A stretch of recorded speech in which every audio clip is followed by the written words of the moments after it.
It's bad enough that people try to project Enneagram Type 9 traits that they observe onto every Type 9 that they know.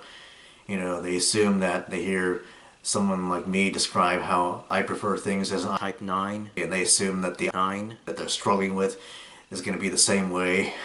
But I guess I shouldn't really be surprised when the same thing happens with much broader categories like introverts.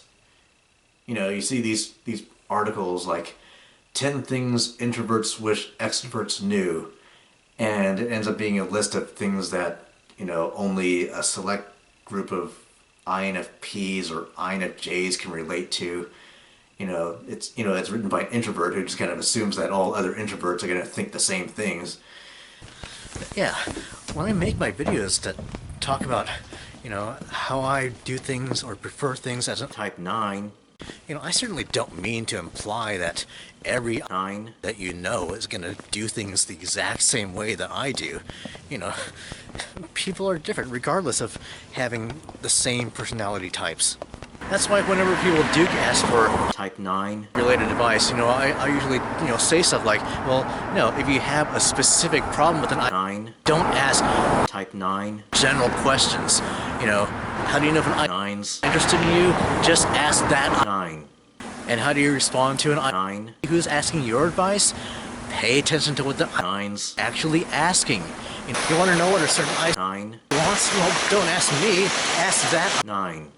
I don't know your boyfriend or your husband or whatever 9 you're having problems with.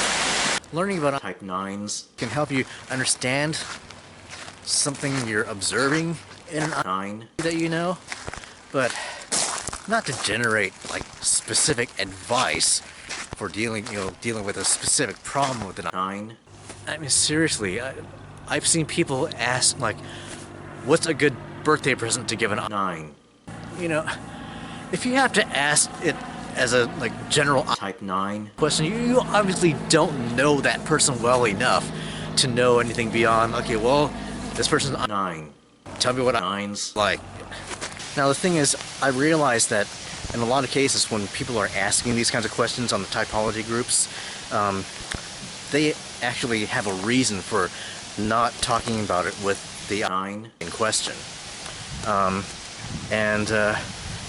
I'd say for most of the cases where they haven't actually tried talking with the 9 about it, the reason for not doing so is just based on some irrational fear. Because sometimes when we tell the person, just ask the 9 what he or she thinks, that person, well, let's just say certain people of certain types will respond with like, oh, I'm just afraid that's gonna upset the 9, or make the 9 angry, or scare the 9 off. Alright, you know what?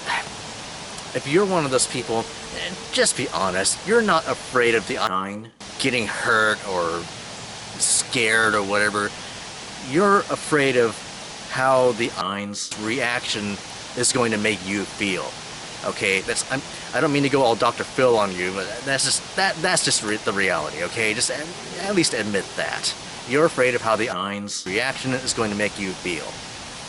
Usually, when somebody catches me off guard by bringing an issue to my attention that I wasn't prepared to discuss, or something that I'd never thought about before, I mean, yeah, it's going to catch me off guard, and I'm not going to know how to answer it right away, and I'm probably not going to say something that you necessarily wanted to hear, but it's not going to make me freak out about it, and it's not going to upset me or hurt me or anything. So yeah, don't worry about that. Okay. Now on the other hand, maybe you have tried to talk to the 9 about the issue, and either the 9 just didn't have an answer or didn't want to talk about it, or gave you an answer that you didn't like, and so you interpret it as not really a real answer. So then, of course, you decide to ask other 9s what they think the 9 is really thinking.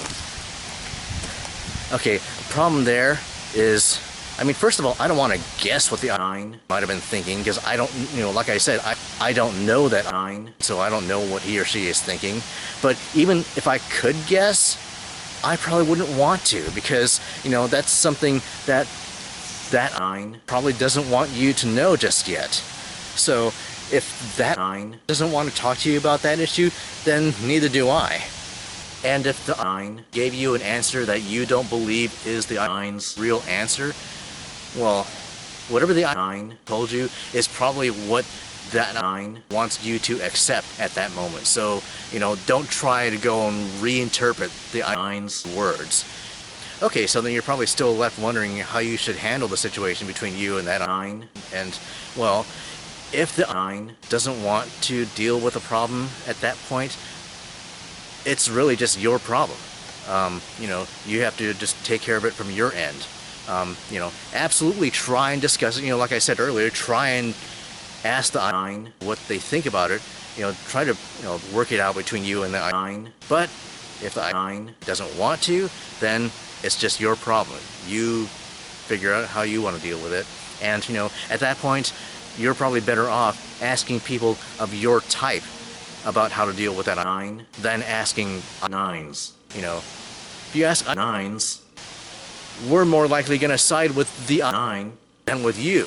Especially if I don't know you, and you're going to probably come across to me the same way you come across to that 9.